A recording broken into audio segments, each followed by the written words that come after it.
Bueno, como les decía, Paulo Freire se ve enfrentado a estos golpes de Estado en los distintos países, entonces obviamente se tiene que exiliar de su Brasil natal.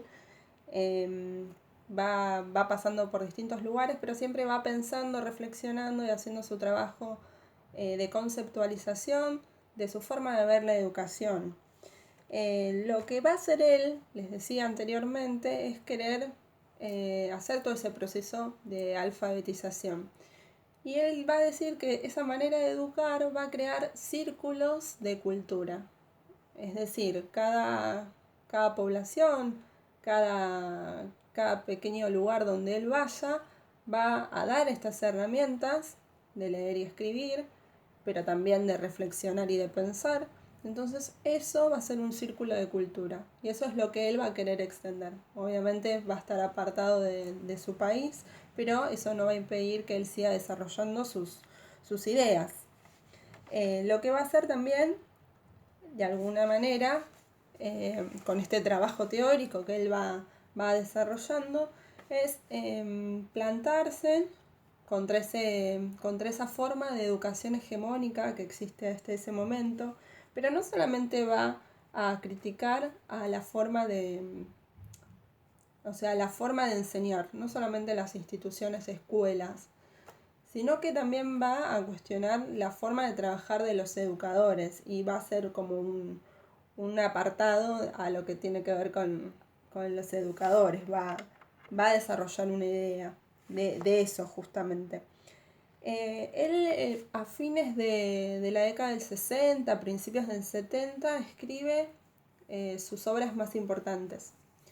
Hay un libro de él que se llama Extensión o Comunicación, y en ese libro justamente es donde empieza a concebir a la cultura de determinada manera.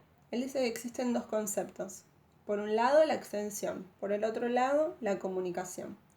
La extensión de la cultura, de esto que veníamos hablando, de la forma de educar también, la extensión de la cultura va a ser como una forma invasora y de oposición de incorporación de contenidos a ese otro.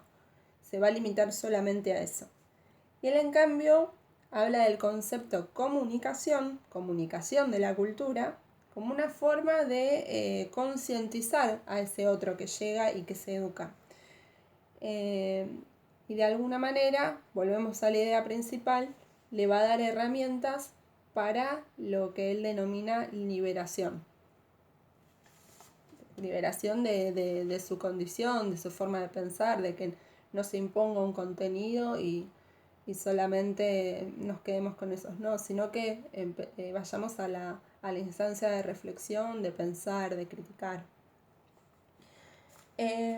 Lo que dice, lo que les decía antes, ¿no? Lo que decía Freire, hablando de los educadores, decía que es imposible que un profesor no se involucre con sus alumnos. O sea, al momento de educar, tiene que conocer un poco de ese mundo.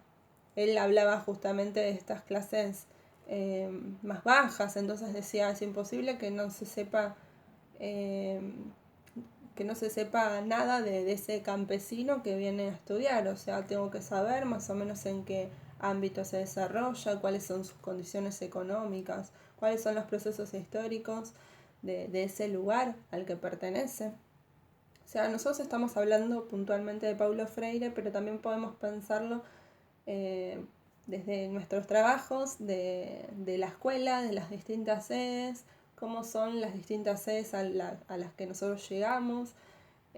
Nosotros obviamente trabajamos en el barrio Ejército de los Andes y es una población muy particular, o sea, es un barrio muy particular con características únicas que se fueron desarrollando a lo largo de estos años. Es necesario que nosotros conozcamos un poco de lo que es el movimiento en el barrio, cómo es que hoy está visto de determinada manera, cuáles son los actores que influyen en el barrio justamente, cómo se creó, cómo se sigue desarrollando, cuál es la representación social que existe. O sea, nosotros antes de trabajar en esta sede teníamos algún tipo de conocimiento y al conocer a cada uno de ustedes, a cada uno de los alumnos que llega, de alguna manera estamos conociendo lo que fue la historia y lo que es lo cotidiano, lo que es el día a día, cuáles son los referentes sociales que existen, cuáles son las costumbres de esta cultura, de este barrio, de este lugar en el distrito. Entonces, de alguna manera, esto es lo que dice Freire, ¿no? Que cada uno de los que vaya a educar tenga que tener esa responsabilidad y esa forma de involucrarse con ese otro, de conocer los distintos espacios.